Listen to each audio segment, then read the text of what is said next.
What's up, truth seekers all over the world? It's Matthew from Back to the Covenant. Hope you're having an amazing day wherever at in the world and whenever you may be watching this. I'm coming to you from Union Glacier. Just kidding. Hopefully, you can see my green screen glitches. That's funny. That's happening. That's cool to add a little spice up the stream. So I think this is going to be an amazing stream. It's going to be fun and informative. Spit it out, Matt. I'm blessed to have Joe Hanvey on here. We're going to talk about his biblical creation model he's been working on for quite a while. I got some videos. Y'all should stick around to check out the videos. A couple of videos. There's some clips of some of his videos where he breaks down. They're really short. I think they're like 1 or 2 minutes long. Some of the to get like a visual of what we'll be talking about with his model and the 24-hour sun. That's part of the reason why we're here. So let me say what's up to some folks in the chat, and then I'll bring brother on.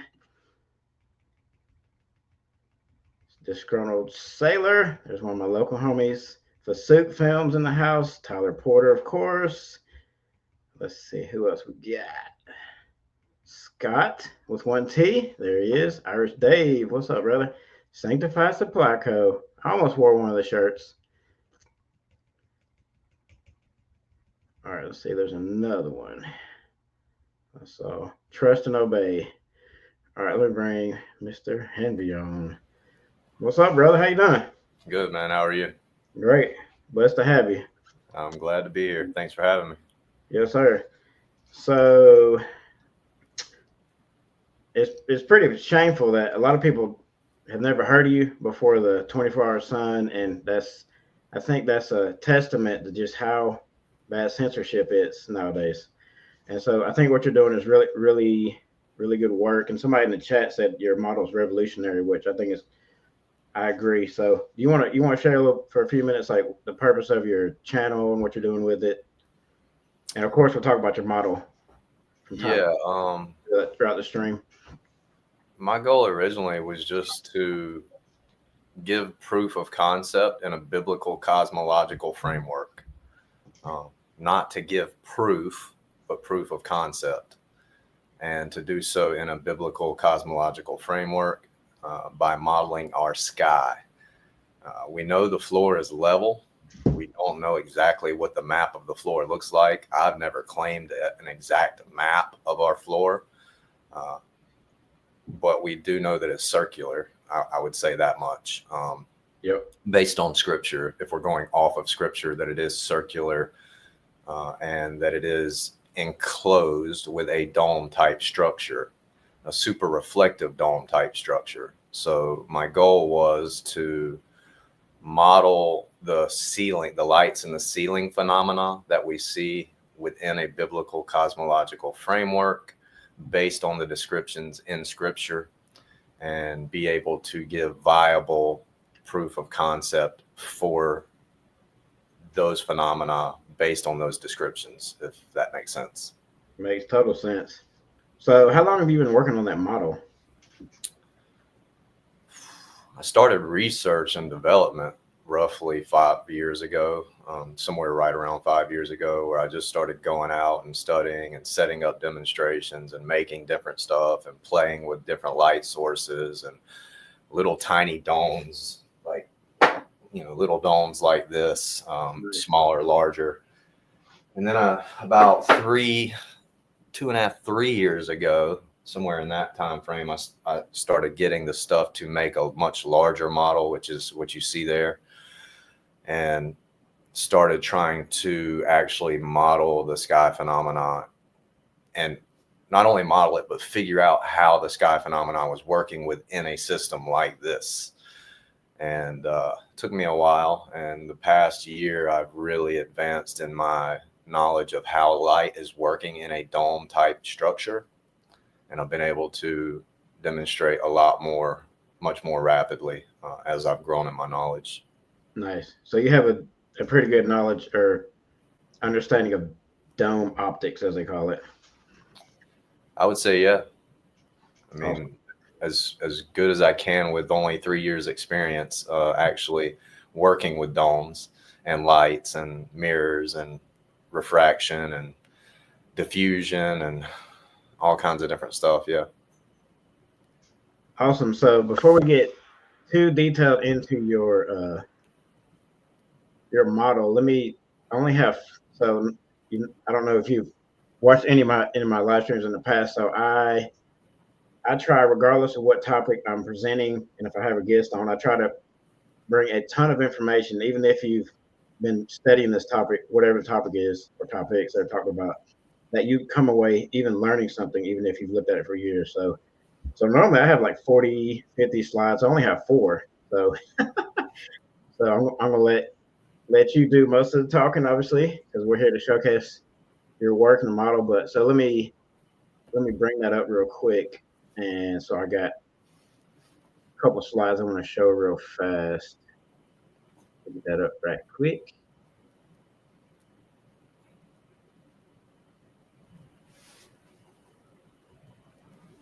All right.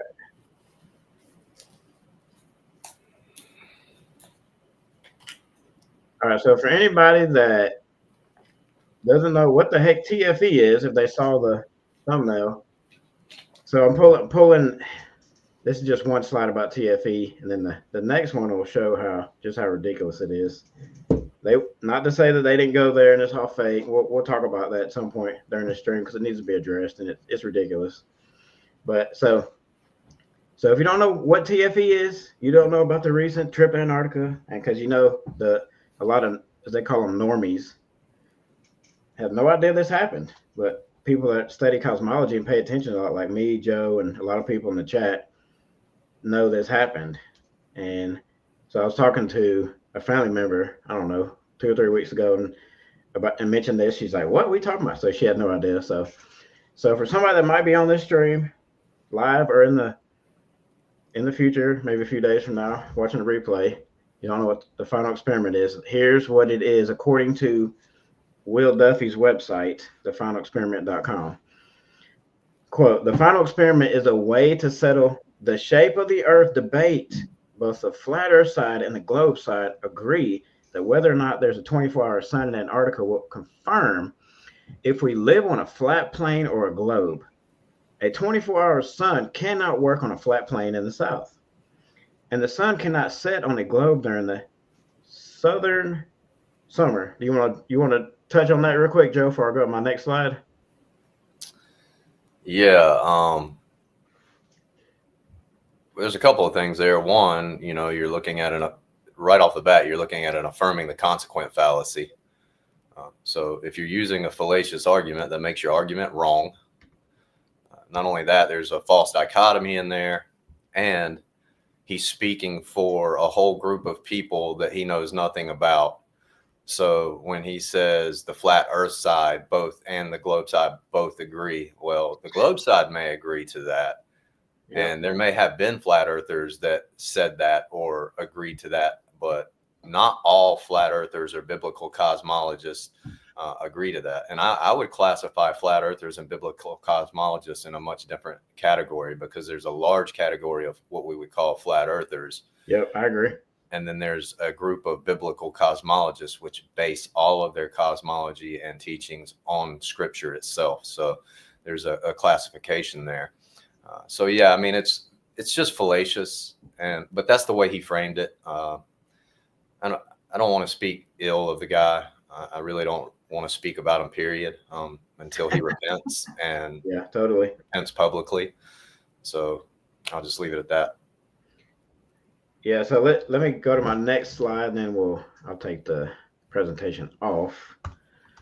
So here I found this I was just scrolling on Facebook, and I don't know, it's got at the Lost Sheep Ministry. Maybe that was a person that put it together. I don't know, just to give credit, so I'm not copying and pasting something. So, I saw that and it stopped me. I was like, oh man, I got to use that on that live stream because it's perfect. So the quote, "Final experiment does not change the biblical definition of the firmament.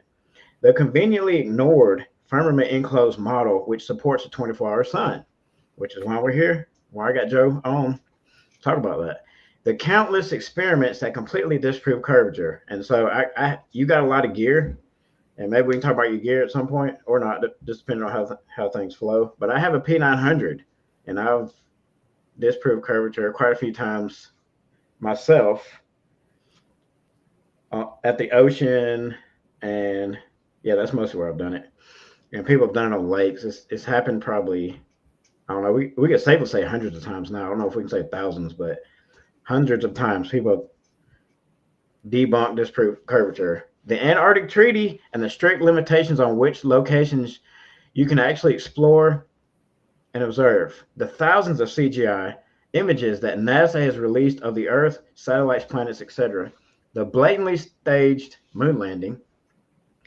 NASA's own documents that prove a stationary enclosed Earth. So actually, if you could touch on that second one, brother, that'd be great. Where it says they conveniently ignored firmament enclosed model, which supports a 24-hour sun. You want to address that because I think that needs to be addressed. Yeah, I mean, when he first announced the final experiment, I decided to try to model the 24-hour sun within my model. I was already thinking it could possibly work within the model at that point. But once I started actually physically trying to model it is when I realized, hey, this thing does work. I just have to figure out how it's working.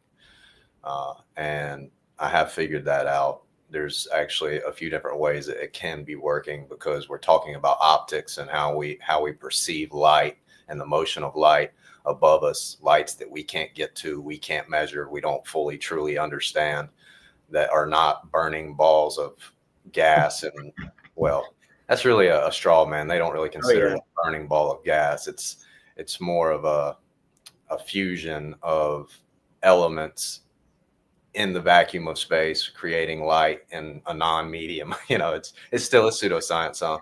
But yeah, I mean, as far as not only ignoring the model itself, they're just ignoring the firmament, like that's clearly in the scriptures.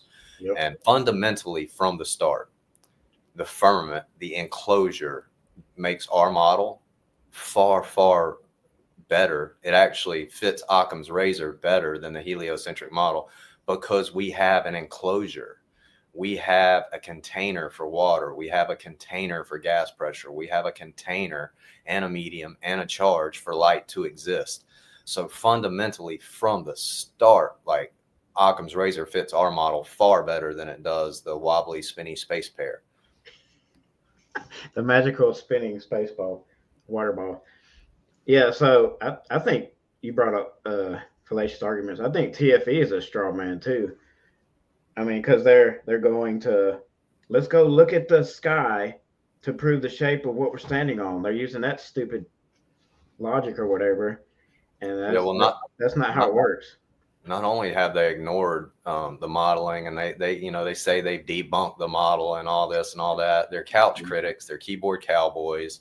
Yep. They've done no work themselves. They don't have any modeling of their own to put forth. All they can do is type on their keyboard on how stupid I am and how the model doesn't work and all this and all that, and make the same claims. They have no original thoughts. Like, you should see the comments. It's like the same claims over and over and over and over and over. Yep. And they're saying things like, if they would just go watch a lot of my other videos, those questions are already answered. But anyway, so they not only ignore the modeling, Will Duffy himself, in his very first TFE live, was with me, admitted that if we're in an enclosure, a domed enclosure, that there would be variables that have to do with the lights in the ceiling that we don't understand, that could account for a 24-hour sun. He admitted that. Yep. I basically asked him, I said, if we're in an enclosure and we have a dome system, wouldn't that mean that there could be things happening with the lights in the ceiling that we don't understand? And he said, I can grant you that. So he admitted before he ever even, this was probably 3-4 months before they left to go, he admitted then that looking at a light in the ceiling doesn't determine the floor beneath your feet. So now they're trying to say they proved the globe. I would argue they've actually given us more evidence for the biblical cosmological model, yep. Especially based on sunspots and how the sunspots were actually moving. The more we get into that, I think we're going to learn more and more and be able to provide more evidence against the spinning globe model. There's already mountains of evidence against it. I mean, just water alone, gas pressure, and then light. Those three things. The fact that they all need a container. Everything needs a container. I mean, this body is a container for the soul. Yep. So uh, it's just, if people want to use Occam's razor as an argument, which Occam's razor is not the simplest answer, really. Uh, Sure. that's that's an oversimplification of what Occam's razor means. Occam's razor states basically that the one that the explanation that needs the least amount of special pleading should be the one that we lean towards. And because we have a container, we don't start off with special pleading. The globe starts off with special pleading because there's no container. Yep. And just because they went down there and they witnessed, and I would like to play. I got Dave McKeegan's like really short, like 48-second, just time lapse, just to show people like, hey, here it is. They actually did witness it. But just because they went down there and they witnessed the 24-hour sun, which they know they were going to before they went. Will definitely knew that, and all the globe side knew that they were going to see it before they went.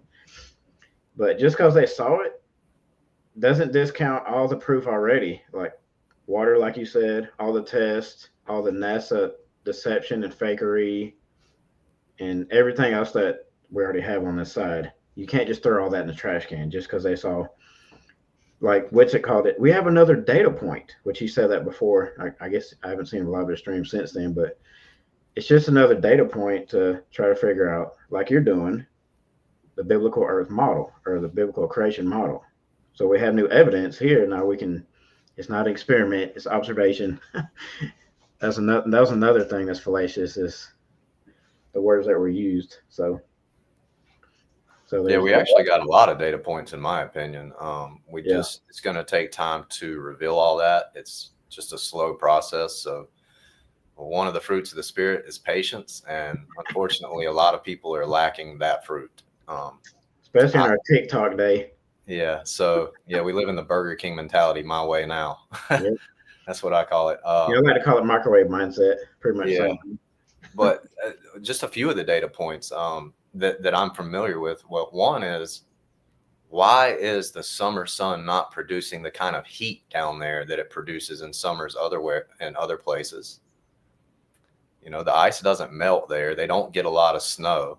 So why is that? Why is the summer sun that's in the sky for 24 hours not Hmm. creating a lot of heat? Now, when they got down there and said, oh, it feels warm. Yeah, you can feel the warmth off of it because it's not a reflection. That's one thing I keep hearing people say. Well, it's just a reflection. It's a don't know. It's refraction. There's a difference in reflection and refraction. Reflection is bouncing off of a surface. Refraction is shifting or bending through a medium. So the shifting and bending through a medium happens in this model, the biblical cosmological model. It's not a reflection, it's refraction. It's bending and shifting of light through the medium. So when you get refraction, you still get heat transfer. Like, I can take my refractor telescope and put it on the sun, take the camera off of it, and hold a piece of paper at the focal plane and burn a hole through the paper with the sun. Now, if I don't put a solar filter on there, that would happen to my camera lens. It would burn my camera lens up. Yep. So refraction still has heat induction. You still get heat from refraction. Reflection, you wouldn't get as much heat, but you can still get heat from reflection as well. I mean, you've seen people sunbathing with mirrors to put more sun on them and more heat on them. So you can get it that way too, but I believe it's dome refraction that's causing the sun down there. That's why it doesn't get as hot, but you still feel heat from the light source itself, which is a perfect representation of the true source apparent to the viewer relative to their Yep. position on the plane and the time of year. Yeah, the parent son. Exactly. All right, so let me play that short Dave blah, blah, blah. Dave McKeegan videos, 48 seconds just of him, a really condensed time lapse of the 24-hour sun, just for everybody at home, real quick.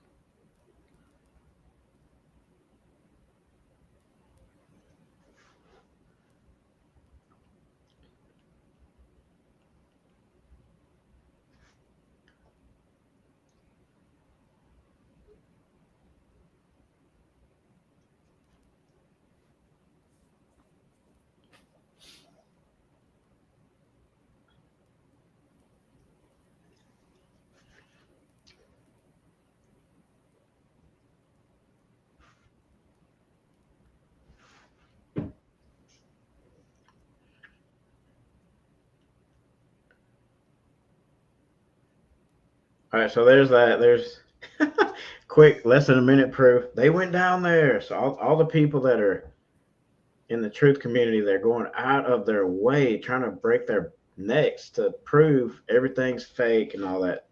Y'all need to stop. It's ridiculous. They went down there. We There's have evidence of something we didn't have before, and people can't make the claim anymore about 24-hour sun. So you yeah, have to get back. there's no need to fake something that actually happens. I mean, Yeah, and it's funny now, like all of a sudden we're getting all these other sources, like the marathon runners talking about the 24-hour sun, the old um, documentary with Admiral Byrd talking about working in the 24-hour sun down there is popping up. You know, you have Lady Blunt's zetetic writings in the 1800s popping up talking about the 24-hour sun. You have these two Australian guys who just flew on December 31st for a flight designed to go see the midnight Antarctic sun that's posted on YouTube. You know, you have now all of a sudden there's all these things coming out. It's like that to me is very, very suspicious. it's Not, strategic.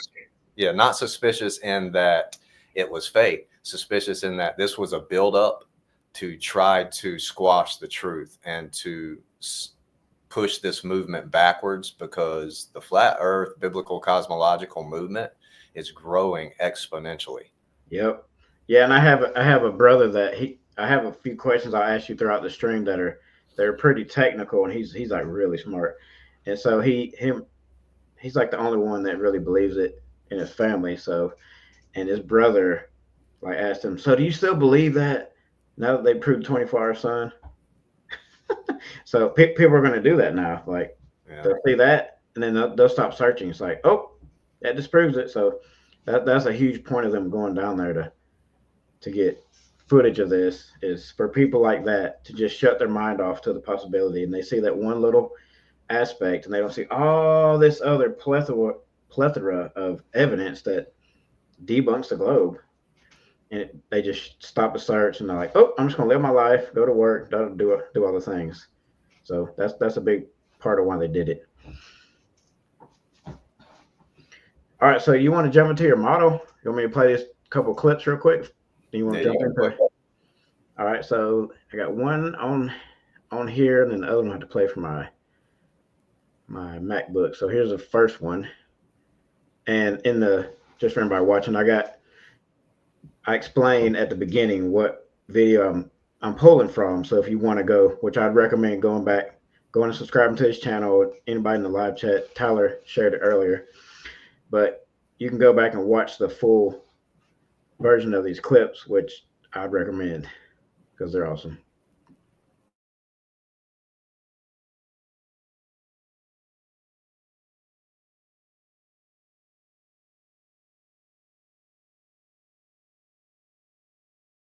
Now I'm zoomed all the way in, you see the light moving. And when I move around Capricorn, you see, you get that apparent counterclockwise motion. 24-hour sun. Now, if I could get, once I get the superfluid built better and do the whole dome setup better, I think it's gonna work even better than this.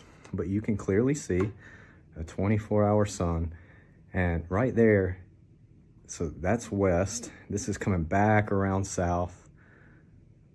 That's east, coming back around north, then west, and back around south. That would be the midnight sun rising in the east, coming around behind the camera in the north, west, south. So you can clearly see it works. And you don't even see the source sun. You only see that apparent sun. You want to touch on that one a little bit because the other one has to do with the when you have the duct tape with the cardinal directions. You want to touch on that first before I play that one?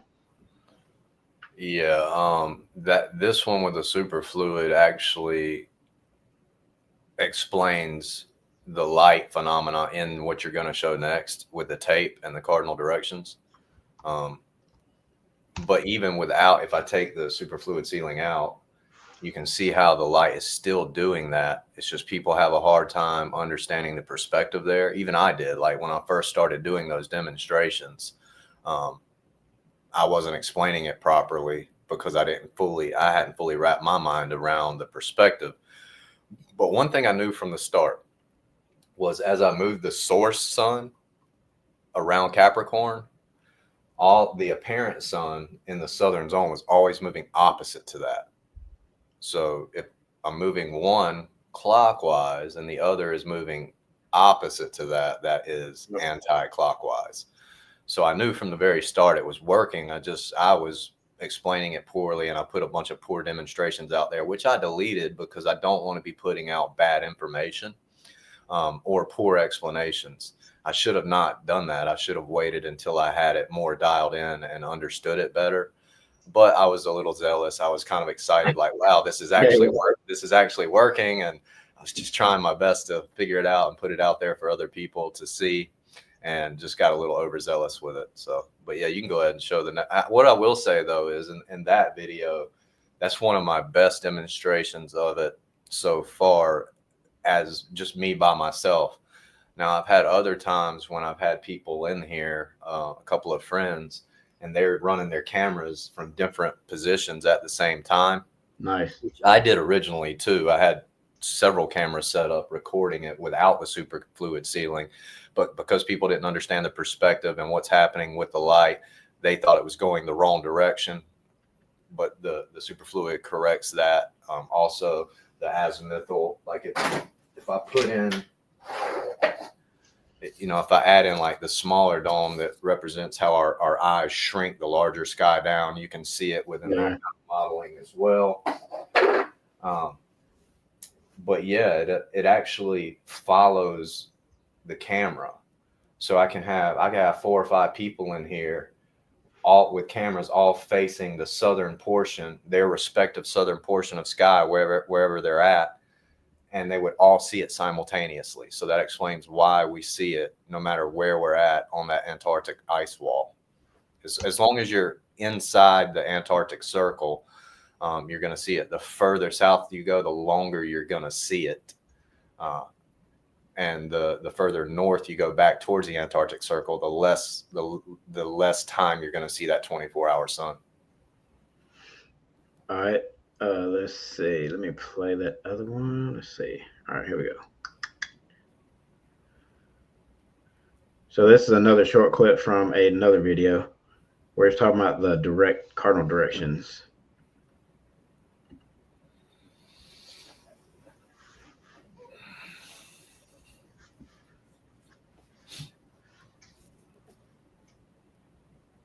You see the same thing. You see I've got north, west, east, and south. Basically, this is looking down. This is the hot spot of the sun. This way would be the North Pole. This is south towards the edge of the dome, east and west. So basically, you're standing here, and this is the sun circling around you on the ground. And when I start to move it, you're going to see sun moving counterclockwise. You can even see the map here. This is the map. The sun's moving counterclockwise. This is another way of showing the same phenomenon that I just showed with looking up at the two-way mirror that I use as a mimic superfluid ceiling. So you still see the same pattern, this southern counterclockwise rotation, apparent counterclockwise rotation. This is north, west, east, and south. This would be where you're standing. That's the sun moving counterclockwise on the ground around you.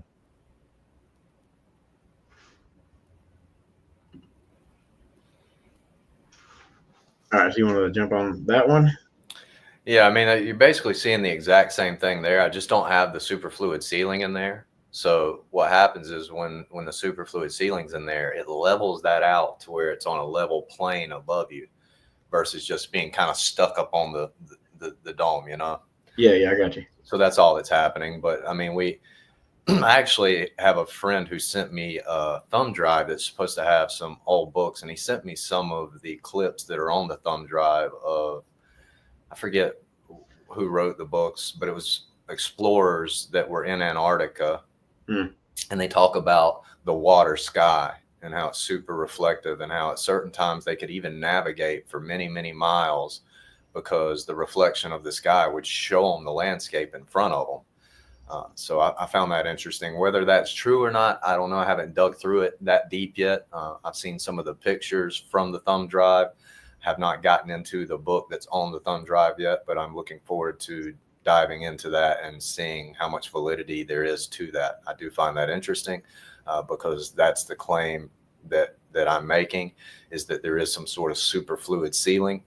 The superfluid ceiling answers a lot of questions and is scientific. Whether people want to think it is or isn't, it actually is a scientific thing. So I'll touch on that real quick. So the superfluid ceiling would be noble gases that have formed into a superfluid. We know that noble gases are going to rise in their containers. Well, we also know as we rise in altitude, the temperatures drop substantially.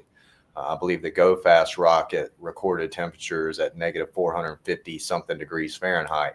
I'm pretty sure helium-4 forms, which is a superfluid state of helium, forms right around negative 454 degrees Fahrenheit, somewhere in that range. So and superfluids will climb their containers, and they can actually seep through the molecular structure of their containers as well, which is wild. So that would give like a pressure increase and decrease. Like as it seeps through, you would lose pressure. As it builds up before it seeps through, you would increase pressure. You tie that in with tidal nodes or amphidromic points, and then you get this pressurized system that is changing in pressure constantly. It's not just this constant pressure. So you would have a pressure gradient. And then we also have things like the stratification of gases into layers, just like we have stratification in fluid layers as well. So anyway, the superfluid fills the top of the container. It creates a level ceiling across the surface. That level ceiling gives us our second Gaussian surface. We need two Gaussian surfaces to have horizontal lines of equipotential voltage, which we do have on Earth. We do have horizontal lines of equipotential voltage. Our first Gaussian surface would be our level surface of Earth. The second Gaussian surface would be the superfluid ceiling. The superfluid ceiling, where it starts, creates a seal within the seal. The electromagnetic field hits that superfluid. The superfluid is made up of superionized noble gases. You hit those with an electromagnetic field and you get light. So we have all of the stuff there for light. And then if you look at a superfluid too, it will flow towards heat. So it's got to be in a super cool state and it'll flow towards heat. So it could be acting as a radiator type system for the sun itself, where it is actually helping disperse the heat energy of the sun. And people say, well, how do you have heat transfer in this system? I can take my class 4 burning lasers. This is a green, it's not a burning laser, but I could take my class 4 blue laser over there and put it through there and slide my hand under there and it will burn my hand. So it still has heat transfer as well. Nice. The superfluid ceiling answers a lot of stuff. It can even give answers to the colors that we see in the sky. It can give answers to meteorites, in my opinion. What about jets and what do you call it? Sprites. Sprites. I think sprites are showing the superfluid ceiling. Yeah. Jets, I don't know. I guess you meant sprites when you said jets. Yeah, I think they're also called blue jets. I think there's different names for it, but sprites is one of the most commonly used ones. Yeah, sprites, I believe. I thought when you're describing all the energy up there. Yeah, I believe that's just an energy discharge through the superfluid. So, I mean, there's a lot of stuff to back it up. I mean, it actually it accounts for star trails, the southern star trails, the northern star trails, the equatorial star trails. I have videos showing that. The 24. I actually have a question about the constellations. If you want to address that one now. Say what now? I have a question about the constellations. Yeah. Let's see. Can your model show how constellations are different south of the equator? Yes. You have a video that covers that? I have a few videos on it. I'm not sure how much detail I go into on that specific topic in each video. I believe one of them I do go into detail pretty well about it. However, what I can say is, so if you take a dome like this, anybody can take a dome like this, All right. a little glass paperweight dome, and draw concentric circles on a piece of paper from the center outwards. Like if you're drawing Polaris and then you're just drawing concentric circles, like you're drawing star trails out from Polaris. Yeah, sure. And then when you get out to the outer edge, only on that outer edge, put arrows on those outer concentric circles. Mm. Don't put arrows anywhere northward or anywhere past the equator northward, only on the outer edge and the southern part of the concentric circles. Then take your dome and look at the southern part of the dome and put it over those arrows, and it will create a circular pattern with those arrows in that southern part of the dome. So it's just dome refraction. It's the way the dome is manipulating the light. And it's also apparent, so it would follow the viewer. No matter where you're looking south, it's an apparent view of that relative to your position, and the position of the Southern Cross would just be relative to your time zone, wherever you're at. If that makes sense. Yeah, I was about to say that makes perfect sense. So there's a free, or not really free, a really cheap experiment that people can do to look at least that aspect of dome optics and how it works. All right, let's see. Yeah, I got some really cool questions. There's one in the chat. I don't know if you want to, maybe you want to address that one. Let me throw it up there real quick. How does Joe Hanvey's model account for the 24-hour sun in the north being just above the horizon? It's dome refraction. I mean, the apparent sun never crosses Cancer and never crosses Capricorn. So when it's going around Cancer, you're going to get your 24-hour sun in the north. But because if you're if you're 80 degrees north or 90 degrees north, then you're going to see it low on your horizon the whole time. And the further south, you're going to see, the further south you go from those points, you're going to see it have more of a change in altitude throughout the day across the horizon. It's an apparent sun that's apparent to all of us. It's an apparent representation of the physical source above us relative to our position on the plane and the time of year. So we only ever see an apparent position of it. We don't actually see the physical source itself. We're seeing its apparent position to us relative to our position on the plane and the time of year. That's an amazing description. Oh gosh, we got McToon in the chat. Really? Oh man, how did he find my channel? I don't even post about this stuff all the time. How in the world did that even happen? Wow. That's amazing. Oh man. All right, let's see. All right, so this one is so put your thinking cap on for this one. This is my real good friend. He's in the chat right now. He's brilliant. So he's a deep thinker. All right, here we go. In your model, would it be possible to have moon? Wait. Noon. It's supposed to be noon, my bad. Noon in Perth, Australia, a 24-hour sun in Union Glacier, and a point in Antarctica south of Australia that also has a 24-hour sun, all occurring simultaneously. That makes sense? Yeah, I mean, I thought I already answered that by the apparent sun. So like the very first video you showed, if you let it go longer, I actually show how the sun moves with the camera. Okay. And I'm not moving the sun, I'm moving the camera, and it follows the camera. So it's an apparent view of the source sun. Where that source is coming from I don't claim to know exactly. I have theories on where it's coming from. I think it can come from outside. I believe it's coming from inside. I believe the surface energy of Earth is rising up. It's in the invisible spectrum, in the electromagnetic invisible spectrum. It collimates at a refraction point in the dome, at which point it is sent back down in focused beams of still invisible light until it hits its superfluid layer and ignites and becomes what we see as the sun and moon in the positive and negative. And then we have an apparent view to those, and they're moving through the superfluid carried by the ether drift, the ether wind that the toroidal field causes. The ether is everything. The ether is the background medium in which all things exist. Yep, I believe in either. Yeah. So that's kind of how I explain that. It's just an apparent view of the sun. So yeah, you're going to get noon. You can have noon above you in Australia, and then no matter where you're at on the ice wall, out once you're past the Antarctic Circle, you're going to see a 24-hour sun circling you. So do you want to entertain McNoon and address his question since he's in here? No, I don't. You don't? Okay. All right. No. All right. We'll skip that one then.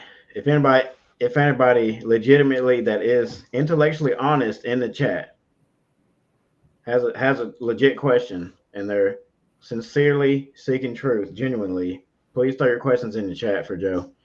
So there, I'll put it that way. So I will address like the globe zealot side of things. Yeah, because that's what he is. There's a difference in a globe zealot and a globe proponent.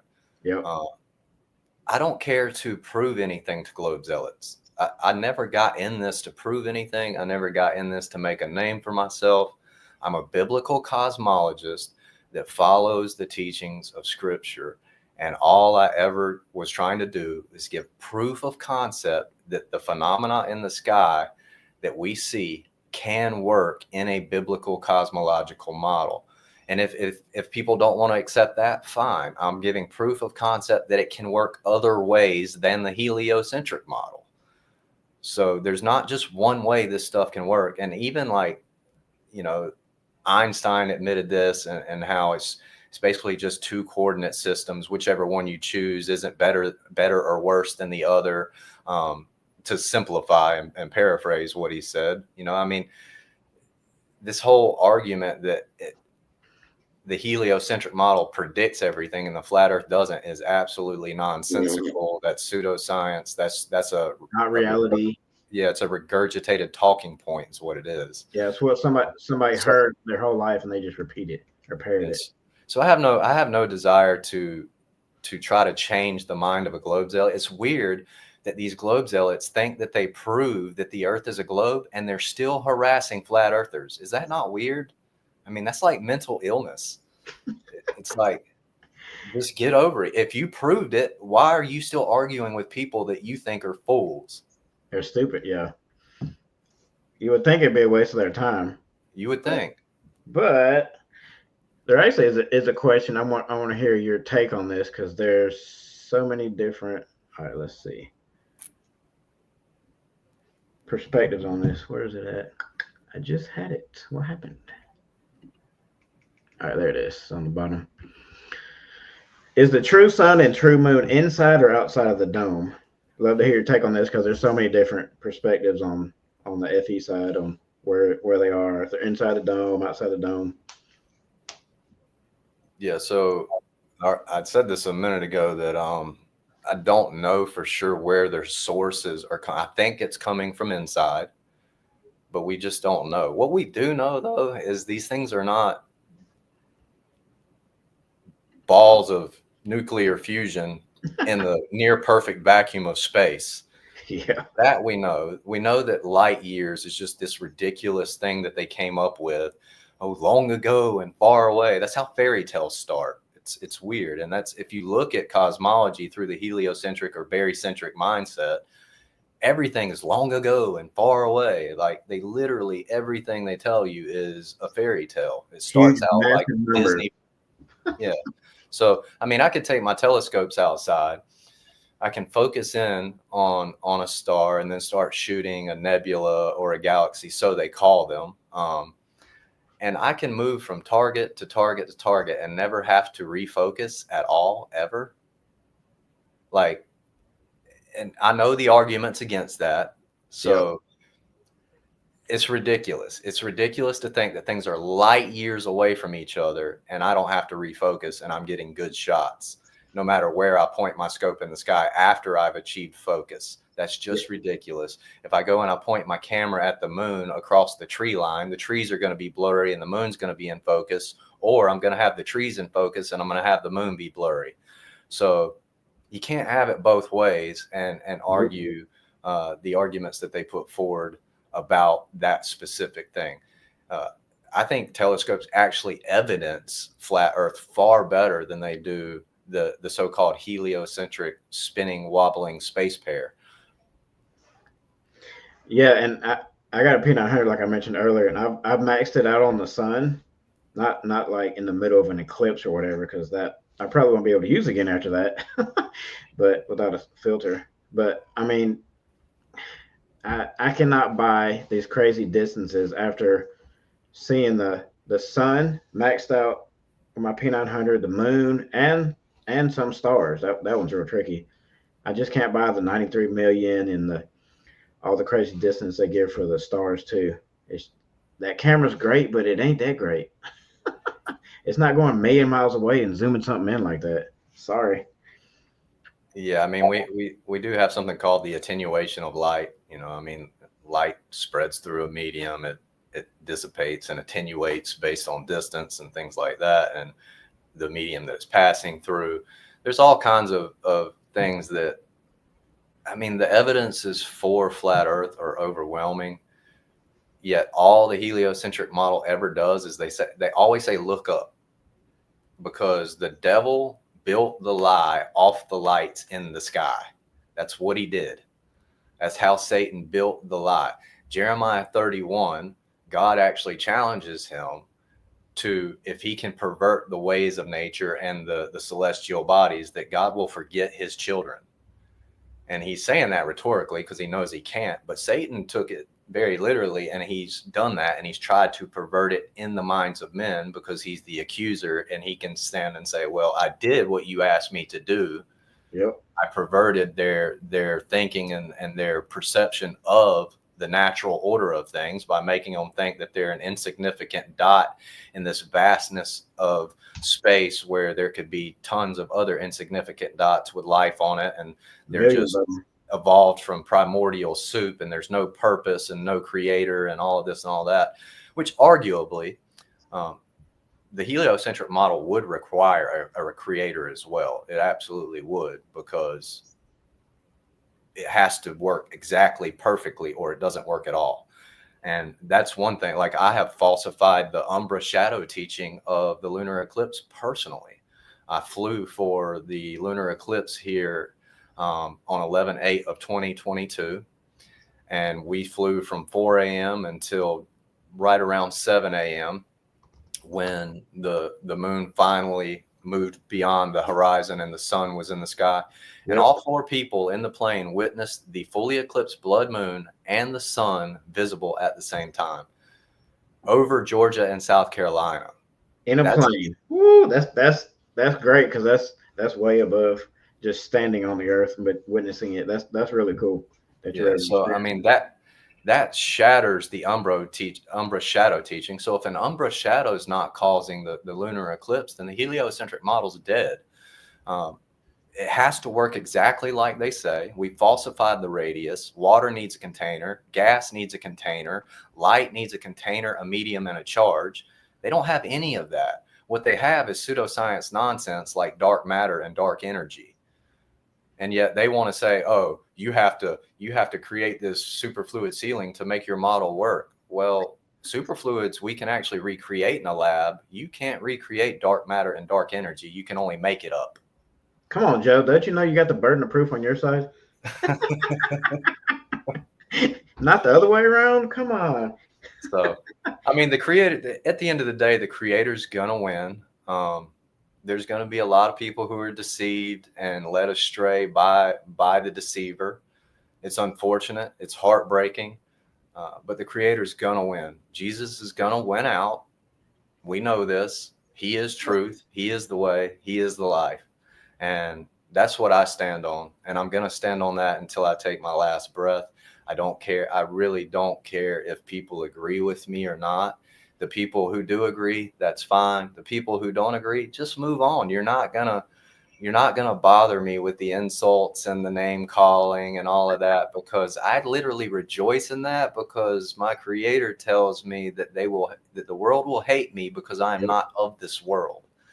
And because they hated him, they're gonna hate me for telling the truth. So that's just where I stand with it.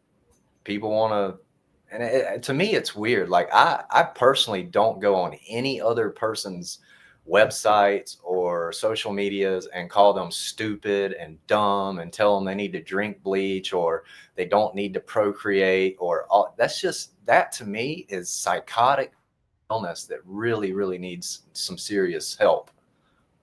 Yeah, I've had discussions with local believers where I live, and there's something spiritual going on. And I'm not just talking about like with people that are, like you said earlier, globe zealots that don't believe in the scriptures. But I'm specifically referring to people that do accept the scripture as truth, but they don't accept all of the creation model. And I think there's something spiritual going on. There's blinded eyes. They say a lot of truth in the scriptures, but when it comes to that one topic, it's like, I'm going to take what man says over what the Most High says in his word. I don't care what you say. I don't care if you show me the definition of rakia or any other Hebrew word or whatever is in Genesis chapter 1 or any other book in the scriptures. But it's definitely spiritual when you got somebody like McToon or these other people that act like sociopaths online. And we're not here to talk about them and to address the chat. We're not here to talk about Will Duffy either. We're here to talk about the truth about the Most High's word and his creation model. So I'm not going to give 2 seconds to all these questions about Will Duffy and all the nonsense with him. So that's not why we're here. So yeah, we look at Proverbs 22:6 and we think about that scripture, and it says to train up a child in the way he should go, and when he's old he will not depart from it. Satan uses that far better than we do as believers. Satan literally uses biblical principles way better than we do as believers for the most part. And that's very sad. We have underestimated Satan in many, many ways because he is the most intelligent being on the planet. He is the God of this world, as Jesus told us he was. But we've also overestimated him in many ways. You'll hear people say, well, the devil made me do it, or Satan made me do it. Well, he's not all he's not all knowing. He's not all present. He's not those things. So we give him too much power when we say that kind of stuff, but we don't give him enough power when we say, well, too many people would have to be on the lie. This is the father of lies. Yep. Who Revelation 12:9 tells us is going to deceive the whole world. The last time I checked, I'm in this world, so that means we're all capable of being deceived. And the scriptures even say everybody that even the elect might be deceived. So, when we look at that, this is the accuser. He is the devourer of our souls. He's roaming around like a lion seeking whom he may devour. He's the father of lies. He is the king of deception, the God of this world, as Jesus calls him. So we have underestimated him tremendously. He's playing a long game and has been playing a long game for a very long time. He's gotten really good at it. He's gotten good at deceiving and accusing the brethren. And he's going to keep doing it just how he has. It's the same technique he used in the Garden of Eden. And basically, he's tempting men to be their own gods. And that's just the truth of who he is and what he's doing and how he's perverting everything. He can't create anything. He can only mimic and counterfeit things. Copy and paste pretty much. But he uses the scriptures like Proverbs 25:2. He teaches us from the cradle that we live on a spinning, wobbling, water-covered space pear. Whereas the scriptures tell us we're on a stationary, immovable, enclosed system where the sun and moon are inside, and the sun and moon can be stopped.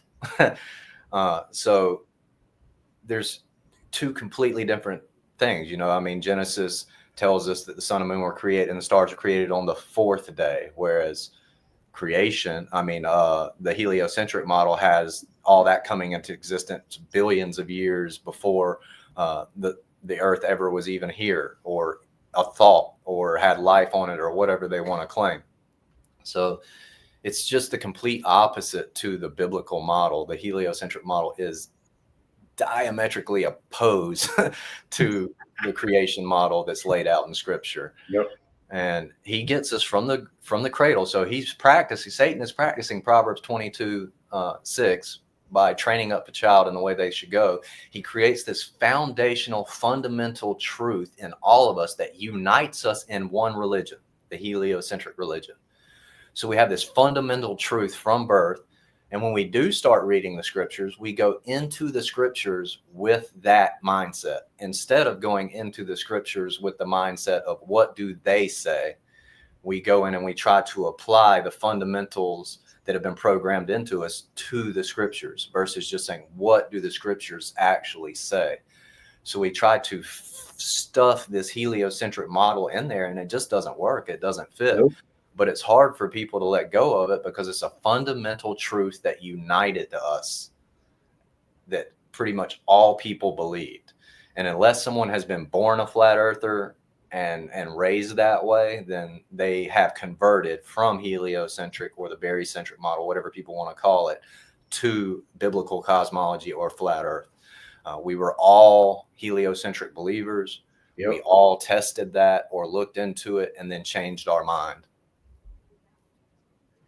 Yeah, I appreciate your intellectual honesty, because I've heard you say, I don't know how many times in this stream, that I don't know, or something to that effect. So I appreciate that, because people on the other side, they're the zealots. They will never do that. All the evidence against their model, they. So back to your model, I got a question. It's like a concept question. So this might be a fun one to address. Would you be able to, when you make a bigger model, have a camera inside the model to see the counter rotation of the Antarctic 24-hour sun from the observer's point of view?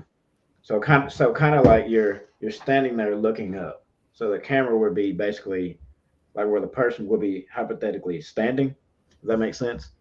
Yeah, my goal eventually is to have a model large enough to do something like that. But I mean, even still, you're talking about a scale that's going to have to be very large.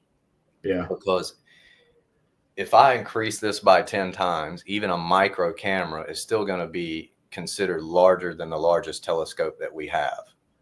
Yeah, sure. So it's that's going to be tough. However, when I was putting the camera inside the model to show the 24-hour sun without the superfluid, they were talking, that wasn't good enough either.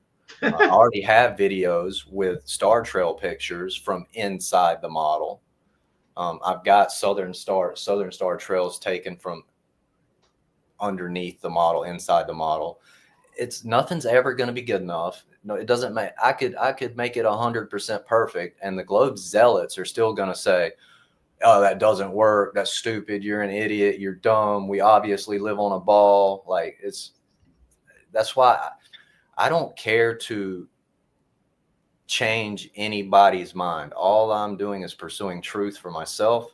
Yep. I'm pursuing the biblical description of our realm. I'm trying to model the sky system and account for the phenomena that we see by providing proof of concept in other modalities versus just being on a spinning, wobbling space pair. And I'm able to do that so far. Now, do I have all the explanations correct? No. I mean, this is like the early stages of a very prototype setup. So it's going to take a lot more time, a lot more tests, a lot more research, a lot more studying to improve it.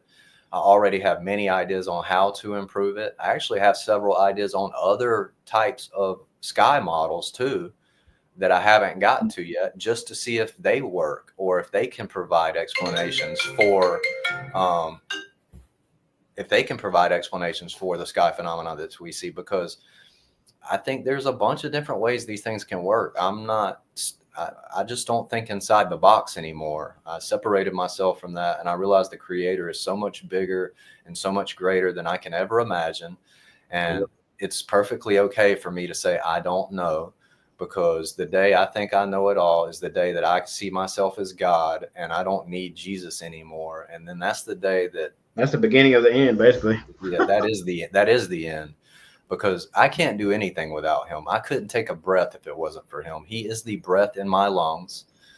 He is everything. I can't do anything without him. The only good that ever comes out of me because of him. All of the bad that comes out of me because of me.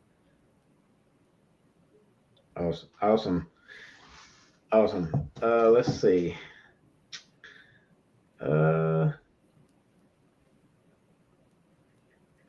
Trying to think of what question I want to hit next. All right, I got one. Let me pull my presentation back up real quick.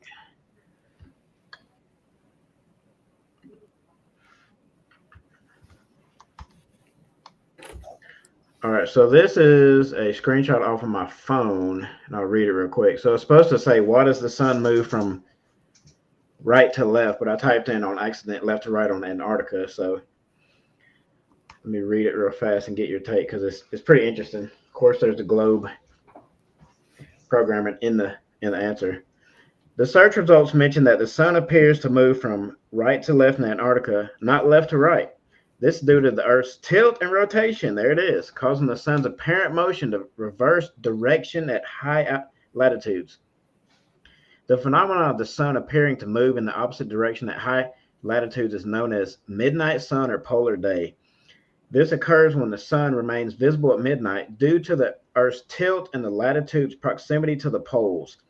In Antarctica, the sun's apparent motion is reversed due to the southern hemisphere's orientation. At the South Pole, the sun appears to move from right to left, whereas at the North Pole, it appears to move from left to right. Summarized, the sun does not move from left to right in Antarctica. Instead, it appears to move from right to left due to the Earth's tilt and rotation at high latitudes in the southern hemisphere. What say you, Joe? Give me 1 second. All right.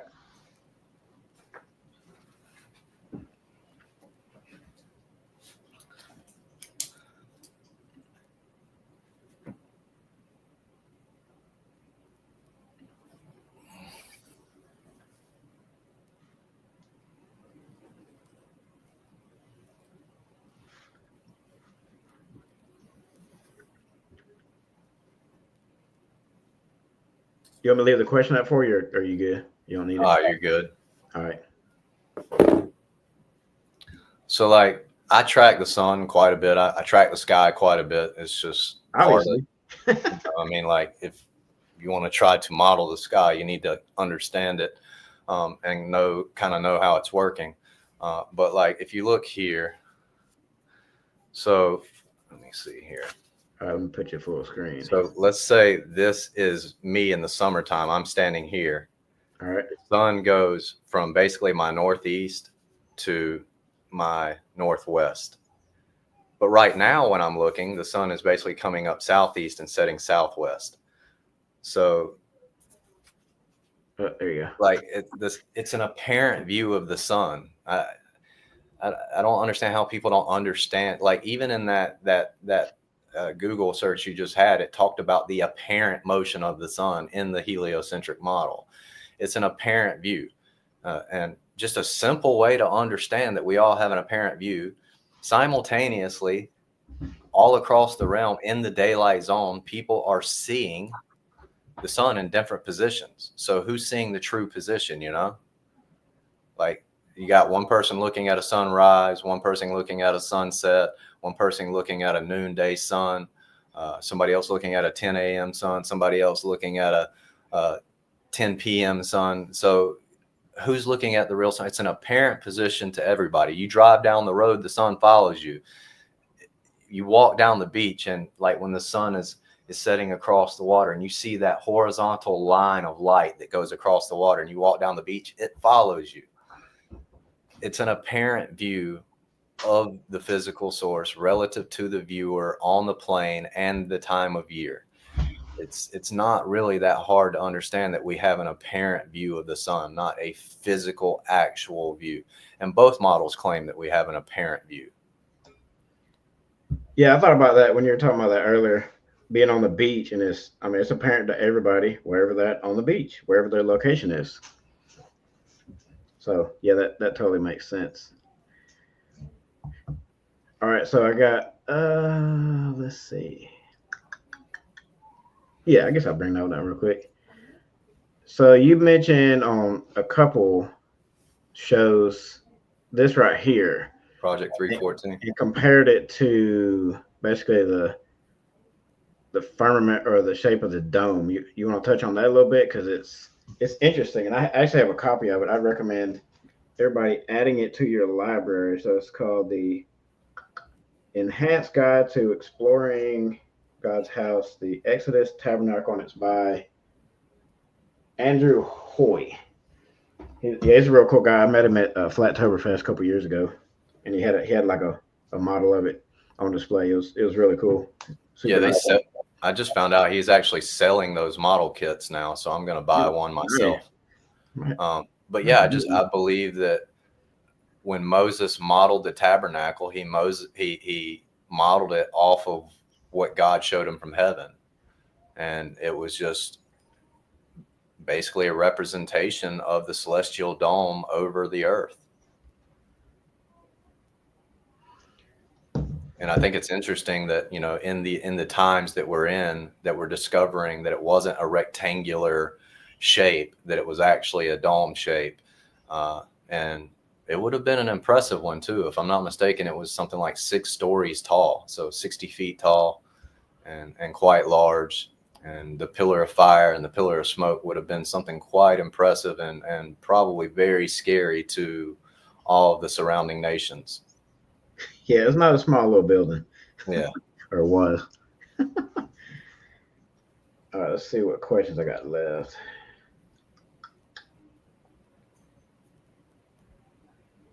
Yeah, I'll show another one of my videos, and we can discuss it. It's pretty neat. So this is a clip from one of Josh Keefe, Founder Earth Brothers videos about the firmament and rainbows and Antarctica. So let's check it out real quick. It's a couple minutes long. Super cool video. Rainbows have anything to do with the firmament, and the firmament's elevation changes as you get further out. Just maybe their shape would change as you go further out. And I want to show you some of the images that came up when I was looking for them in various locations like Alaska. You see this pattern right here, extremely high arch. And this is again in Alaska, a few hundred miles west of Anchorage. And then another one here in Alaska as well. That really cool, unique pattern. It doesn't look like the ones we have around here, almost like a triple rainbow. We have double rainbows, but this is spectacular. I've never in my life seen one look like this where I'm at. And I've seen a lot of rainbows, but that's Alaska. When you go a little bit further south in Canada, here's another typical double rainbow, similar to what I've seen many times. But then we're going to go even further south, way further south, Australia. Here's what the rainbow started looking like. And then I typed in rainbows in Antarctica, trying to find some of them. And oh my goodness, check this out. A flat rainbow. I mean, this thing is so flat. Look at this. And this was taken in February of 2009 by the BBC when they were filming, guess what? The Frozen Planet. So the irony here, they're filming a show with the name Planet in there.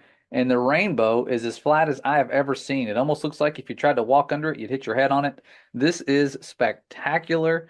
And I mean, it just really seems to confirm our suspicions about the firmament above us being lower as you get to Antarctica. And of course, here's another photo taken by Michael Ligero, and not quite as low as that other one. So the location may be slightly different, but just look how low that is compared to what you're used to seeing if you live in the northern so-called hemisphere like I do.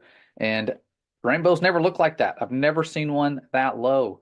And so going to Antarctica looking at rainbows, things like that. I know they're about to have their so-called final experiment, which is just an observation.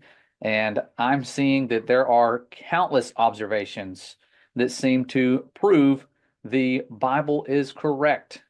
And putting it to the test is fun because you can put the Father's words to the test and you're going to have fun doing so. You're going to find a lot of evidence. When you start trying to put worldly wisdom to the test, the evidence is going to fall apart because our Father is telling the truth about his creation. There were no scientists that came along or mathematicians and just figured stuff out and debunked the Bible.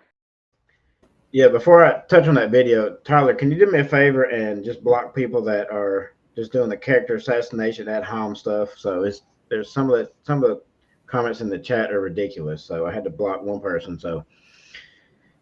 So we think about this brother. I don't know if you've seen that video, but I think it could possibly be evidence for the firmament because I've seen rainbows. I've seen an epic rainbow in Utah at Arches National Park where it went and like split between an arch. It was super cool, but it's interesting that they're like super small compared to like inland here, way far away from the south down there. What do you think?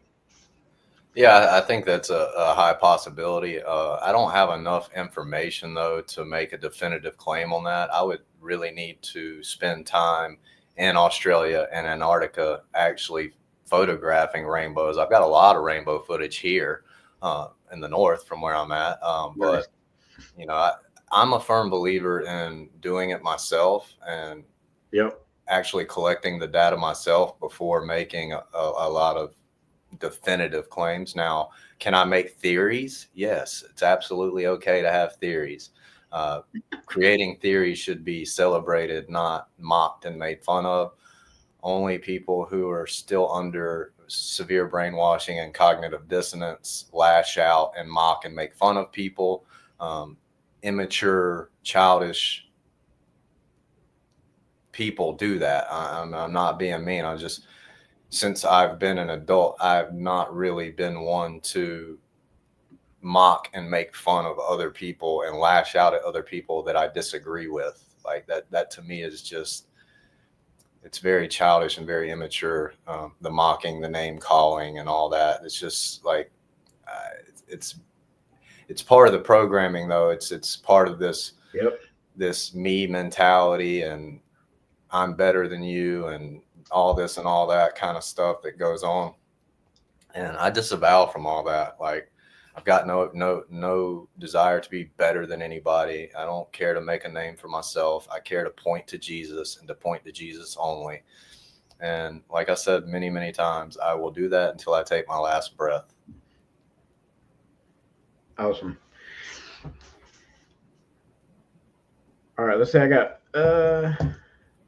I'm about done with the questions. If anybody's got good questions in the chat, I know he addressed a lot of the stuff that I'm not talking about the nonsense, but the legit questions that people are seeking truth about the model that he's doing. But I'd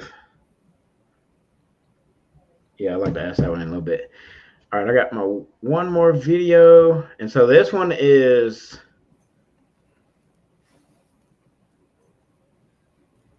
it's drone footage from Antarctica that Will Duffy did take. So this is something that he did that was, I think, of value, and actually gives us proof. So let's watch it real quick. I think it's a couple of minutes long, but it's an amazing video.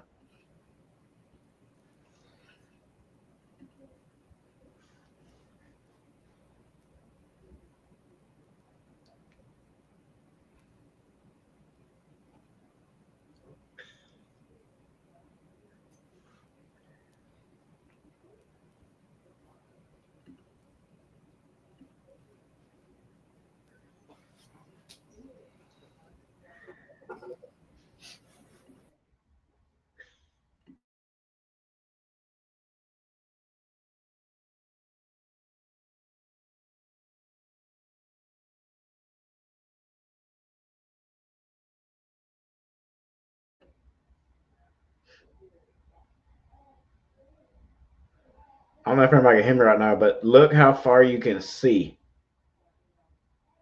You can see forever in this video.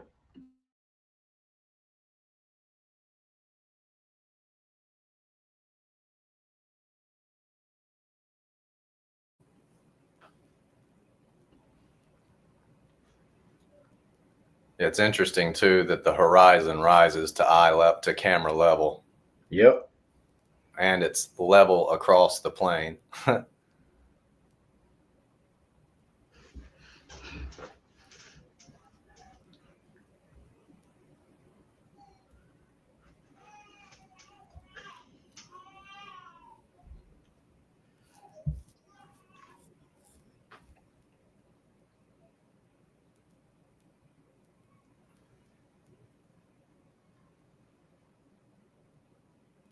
And somebody in the chat said it looks flat with mountains. Yep. I agree with what Austin said there too. That place looks like it's God's way of saying, "Hey, turn around. You've gone too far." Yeah. I don't want to go down there. I sure don't want to drop 35K. But I mean, so in the video that I pulled that from, I think Duffy says that's about 5,000 feet where he took that footage with his drone. But I mean, it looks super flat, and you could see forever. And even Austin, I think he said that multiple times while he was there and after, I believe, that you could see forever while you were there. So Yeah, I would imagine that super cold air, like on a clear day, you can see a really long way because yep. my seeing conditions when I'm doing astrophotography are always best when it's really cold and really dry.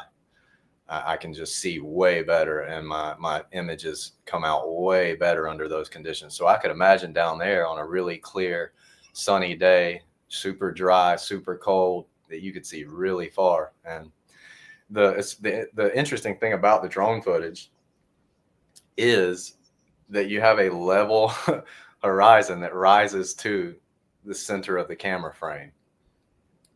So that right there, if you're on a ball, the horizon must fall down and away from you in all directions. That's how it works. It's so wild to me that people can't grasp that. And not only that, like they tell us, like if you Google how far can you see, it's going to tell you, like it'll give you different things, but usually it's going to tell you something like 3 to 5.5 miles, somewhere between 3 to 5.5 miles in most of the searches that you do on a good day from ground level. You know, you're going to be able to see 3 to 5 miles. Yep. So if the Earth starts curving away from you at 3 to 5 miles, yet you can see, like if you consider that your x-axis and then you got your y-axis, why would you not seeing it curve at the edges of the horizon? You know, that's because that's a lot greater distance than 3 miles. There's just so many problems with, there's no geometric horizon. It's an apparent horizon, whereas a sphere actually requires a geometric horizon. It doesn't have that. We have an apparent horizon, which matches a vast level plane. The fact that the horizon always rises to eye level matches a vast horizontal plane, not a spinning, wobbling space pair. The lights in the ceiling have never determined the floor beneath our feet, and the floor beneath our feet doesn't determine the lights in the ceiling either. No. So we can measure the floor. We cannot measure the ceiling. We cannot measure the lights in the ceiling. We can conceptualize and we can theorize and we can try to model how those lights in the ceiling are happening, but we can't prove it 100%. And I think the scriptures tell us that. I think it's okay to try, but I don't think we'll ever know for sure. Yeah, there's a I think I might, just for fun. There's a question that it should be humor for both of us. Let me get to it. Oh man. So Brent Ground asks, "Hey Matthew, I have a question that everyone is upset about. I don't get it, but here it is. Can you see your breath in Antarctica? Please don't block me." So I've never been to Antarctica, and I know the whole vape gate is why that's being asked. I've caught a lot of flack for this because I've actually stood up for McToon and Duffy and Jaron and Lisbeth and Austin in this situation. Yeah. On a really cold, dry night, I don't see my breath. Once I'm out there for a little bit, I don't see my breath anymore. that's not uncommon. Like I don't know. I mean, like, we can look up the Antarctic marathon and see marathon runners running a marathon in that same exact location, and they have no breath. We also see them running across the ice, and it looks like they're not leaving footprints. That's not snow. That is compacted. That is an ice shelf. Yeah. It's ice. Like, I've snowboarded here on the East Coast. We call it the ice coast jokingly. And snowboarding on ice, there were times when my board wouldn't even make a mark in it. At least it didn't look like it did. And then other times when it would cut in and make marks, you know? So, like, all that stuff is, and for all the hit piece videos that are out there, there are explanation videos. So people who want to deny that there are good explanations for all those videos are just doing so and being intellectually dishonest. So in that area, people can call me a shill, a mason, whatever they want to call me. I don't care. I do believe that they went to Antarctica. I don't believe they need to fake something that actually happens. I was saying months ahead of time that the biblical cosmological model actually predicts a 24-hour sun based on the sky system described in the scriptures. Yep. And I had modeled it months ahead of time. The video you showed earlier, the one with the superfluid seedling, was done a couple of days, or the day is either the day before or 2 days before they landed in Antarctica. But if you go back 3 months, I had one, a very short one, like a 32-second clip that wasn't quite as good, but it was there 3 months prior to that. And the timestamp on that video is July 23rd at 8:17 p.m. So that's months and months back. Mm. And like, there's videos between me and Will Duffy talking about this and discussing this. And then the video he did the other day with me, the live he did with me the other day, where the title of it was completely fallacious to begin with, because what I agreed to was for him to prove that I lied about when I decided it worked. He said he could prove that I lied about when I decided it worked, but he framed it to where it was like, can this guy say flat earth? I'm not trying to say flat earth. I'm a biblical cosmologist. I'm pursuing truth. So the title was fallacious. And then he comes in and he doesn't even prove that I lied. He uses an email from somebody I haven't seen in 20 years, takes a picture of my birthday cake from my Facebook page, and makes people believe that the person who wrote the email was at my birthday party. He was not. I haven't seen him in 20 years. As a matter of fact, about 2.5 years ago, maybe somewhere between a year and a half, 2 years ago, 3 years ago, me and him got into a debate online about this topic. He lost, and he started name calling, and he was dropping the same names that he wrote in his email, calling me an egotist and a narcissist and all this stuff. Haven't seen this guy since before 2004. Like, I may have run into him 3 different times in that time frame. Like, he has not been a part of my life. He's not close to me. He was not at my birthday party. He knows nothing about me. And since the last time he saw me pre-2004, I have done very well in my life. I've been quite successful. And so everything he said was just a lie of somebody whose ego got hurt because he couldn't handle the cognitive dissonance of losing a debate about living on a spinning, wobbling space pair. And that was used as evidence to prove me a liar, which wouldn't hold up in court. And it just shows how deceptive that Will is, and how comfortable he is with being deceptive. And that's just the truth. People can say whatever they want. I've had all kinds of hate messages about that are just ridiculous, and I ignore them. If you come on my YouTube page and you are saying that kind of stuff, you're going to get blocked. If you prove to be a globe zealot, you're going to get blocked. I'm not here to prove anything to anybody. I will say that over and over and over and over again. I'm pursuing truth for myself. To me, that truth lies in Jesus. He's the way, the truth, and the life. He always has been and always will be. And the creation model is based on his word. And that's what I'm pursuing. And if people agree with that, that's fine. If people don't agree, that's fine. That's where I stand with it. And that's where I'm always going to stand with it. Not trying to make a name for myself. I don't take money. I've spent all of my own money on all of my own research. I've never asked for a dime from anybody. I did take, somebody wanted me to send a model to somebody else. So they sent me some money and I took it, and that money has been put towards a model to give to somebody else already. So I never even touched the money. Wow, Will's in the chat now. That's hilarious. Hilarious. Good to see you, Will. Hope you repent. Yeah, that was painful to watch. We're not here to talk about him, but that was painful to watch. And once you jumped off, I'm like, I'm not gonna sit here and keep watching this. This is Yeah, I've not even watched the rest of it. I was told he went on and basically supposedly tried to debunk my model with a bunch of regurgitated talking points from the Globe Zealots. Oh man.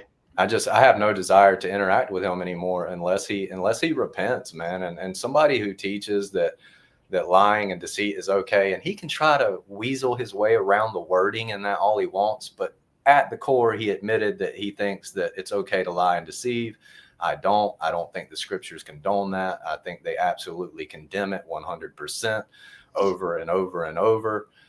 And what they'll do is they create these fantastical scenarios. Well, what if the Nazis are at your house and you're harboring Jews? Do you tell them you're harboring Jews? They leave you with a false dichotomy. You either tell on the people you're harboring, or you don't tell and you lie. That's a false dichotomy. There's other options there. You can fight. You can trust the creator. Like there's lots of other options. So that's the way these deceptive people work. They try to create these false dichotomies to back up their fallacious ways of thinking, and so they can manipulate the minds of people who aren't thinking very deeply and critically about the matter.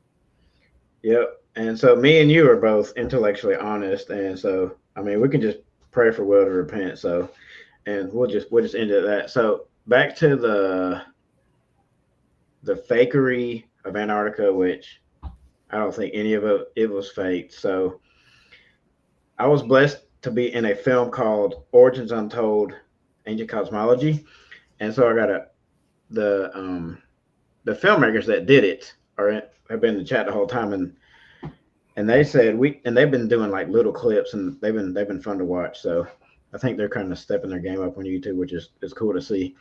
They said we did a deep dive on the footage and nothing is fake that we have seen. And so I'm not gonna say how long y'all been filmmakers. Y'all want to put in the chat, either one of you, because they've been at it for a while. They've done video editing like for, I think, weddings for a really long time. But so this is what they do for a living. So they've been breaking down a lot of the footage where people saying the footprints, the shadows, and just all the stupid claims to say it's fake. And I agree. Like it's not fake at all. From my experience with optics and cameras and photography and astrophotography and videography, I don't see anything in there that to me screams fake. Now, what started it all was when Will left his chroma key green screen thing on, and that's just a mistake. That's all that was.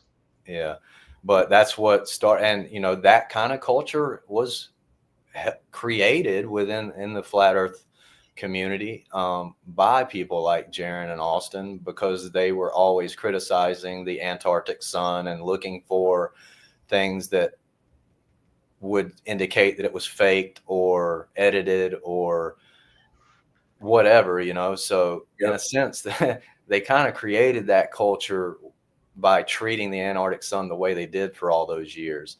I'm not putting blame on them or anything. I mean, we should be skeptical. But at the same time, from my professional experience or amateur experience or whatever people want to call it with optics and videography and photography and astrophotography, I don't see anything that can't be explained. The most recent is they're showing the seam of the 360 view. There's a seam in the sky, and the seam goes across it looks like a wall seam and then a ceiling seam, and you don't see it unless you zoom in really well in the blue sky. Well, when they download that 360 footage, it's basically in two circles. and it merges those two circles. And when it does, it creates that scene. That's just the way it does. Like, that's how it works. When we were watching Austin download his on Discord live, trying to get it downloaded, because you're talking about 1 terabyte of data. It's a lot of data to download. Yeah, and that footage is cool because you can interact with it. It's super cool to do that.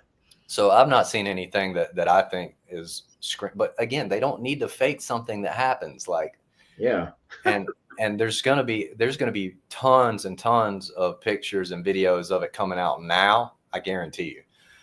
There's already, like I said, just December 31st, a couple of Australian guys took one of the Midnight Sun Antarctic flights that they offer. The cheapest package is $1,200.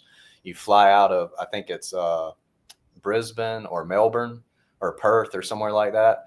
Okay. And you fly for several hours. They fly you into Antarctica to see the midnight sun and then fly you back, and you land. And the cheapest package is like $1,200, and I think the most expensive is like $8,000, something like that. That's way cheaper than $35K. Yeah, way cheaper.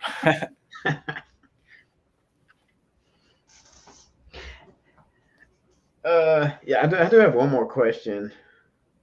We're getting about an hour and a half, so I think you beat the dead horse on the model. So what are some of your ideas to improve your creation model that you're working on in the future to make it better?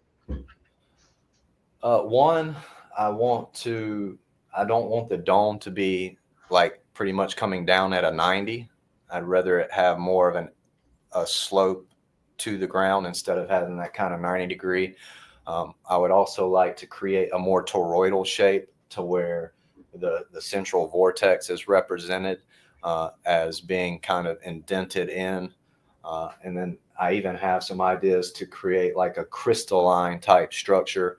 But not only that, I'm working on creating a model that shows the toroidal field, that shows tidal nodes or amphidromic points, that shows how Noah's flood happens, that it shows the ocean currents. I'm hoping to do air currents. I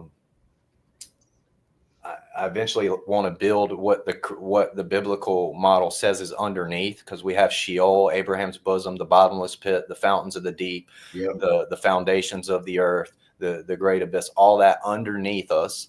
Like, I want to add that to the model. There's lots of things that I want to try to demonstrate. The analemma, I've been working on trying to demonstrate that. That's been tough. Lots of different things I want to demonstrate. I mean, there's probably a lot of things I haven't thought of yet. I actually know there are, that in time I hope to be able to demonstrate at least to some degree of accuracy. So there's just what I do is I wait on inspiration and revelation from the Creator. I don't rush it. If this thing sits here for 2 months, 3 months, and I don't touch it, and then all of a sudden I get some sort of revelation or inspiration from the Creator, then I will start messing around and finding out.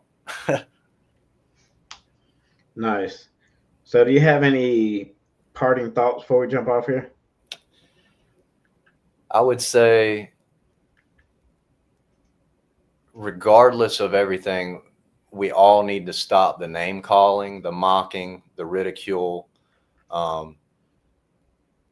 and just pray for one another. If we truly believe the other is wrong or being deceptive or lying, instead of calling them all kinds of names and trying to smear their name and deceptively defame their character, do what the scriptures say. Pray for that person. Pray for those who spitefully use you. Pray for your enemies. Bless your enemies. Love your enemies. Forgive your enemies, not just your brethren. The keys to the kingdom are forgiveness. And if we can't forgive, if we can't bless and pray for those who hurt us or persecute us or speak against us, then we do not have love. And if we don't have love, we're not truly saved, and we're not truly operating in the fruit of the Spirit. It's really simple. Do I still need to work on that? Yes, we all do. Everybody does. None of us have it perfect yet. Yep. But if we're aware of it and we continually work on it, then we're moving in the right direction.